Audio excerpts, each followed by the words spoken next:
Bienvenue à cette nouvelle revue de la presse des quotidiens camerounais. Le PM à Bamenda en mission de paix. Titre banal de Cameroun Tribune de ce mercredi 6 octobre 2021. Pour le quotidien Capitaux Public, le chef du gouvernement Joseph Dion Ngouté a démarré hier une visite de travail dans le chef-lieu de la région du Nord-Ouest. Occasion d'appeler une fois de plus des populations à mettre la main à la pâte pour un retour à la normale. Mais pour le quotidien Mutation, la visite de Dion Ngouté à Bamenda n'a rien de banal. Il est, comme je cite, une colombe en terrain miné. La nouvelle expression renchérit en grande une, Bamenda, le PM accueilli par des tirs. Pour ce journal, c'est à Malanzem, localité de l'Ouest, frontalière avec le Nord-Ouest, que les séparatistes ont choisi pour signaler leur présence, en déclenchant des tirs nourris lorsque le PM faisait la revue des troupes constituées et des populations venues l'accueillir. Le jour rappelle simplement qu'en mission de paix du Premier ministre, les consultations sont sous haute tension dans le Nord-Ouest. Une situation qui fait dire au quotidien Émergence en amplifiant un peu que Dion Ngouté échappe à la mort.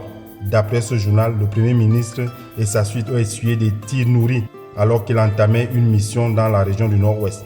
Le Témoin tempère un peu en titrant « Guerre dans le Nozo, voici la solution ». À cet effet, cet hebdomadaire écrit qu'une voyante réputée dans les tréfonds de la forêt équatoriale du Cameroun signe et persiste que la situation à la crise anglophone se trouverait chez les membres du gouvernement, qu'elle invite à observer un jeûne de 40 jours. L'autre grosse actualité de ce jour est consacrée à la CAN 2021. Repère, avec un jeu de mots, parle du petit pont de Paul Biya à Mouélé-Kombi. En effet, le président du comité d'organisation à la CAN a sollicité un budget de 26 milliards de francs CFA, qui passe finalement à 13 milliards de francs CFA.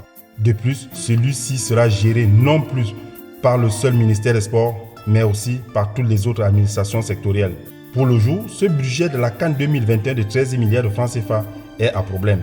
Ce montant qui représente le budget alloué aux organes opérationnels en vue de l'organisation de cette compétition est très insuffisant et ressemble, à bien y regarder, à un piège. Loin des arcanes du football, le Messager consacre sa grande une au projet de Mimvele. Pour ce quotidien, le ministre en charge de l'eau et de l'énergie est en mission de déminage. Le journal écrit qu'en réponse aux cris d'orfraie des populations d'Afano Yordeux qui revendiquent le paiement de leurs indemnités, le ministre Elundu Essomba tente de désamorcer la bombe. Quant à Info Matin, il ouvre son journal parce qu'il décrit comme un scandale de 90 kg d'or en titrant Laurent Esso, le mouton noir d'une mafia à trois. Le journal parle de fébrilité et panique générale chez les trafiquants de pierres précieuses et leurs parrains tapis dans les milieux insoupçonnés suite à l'ouverture d'une enquête judiciaire.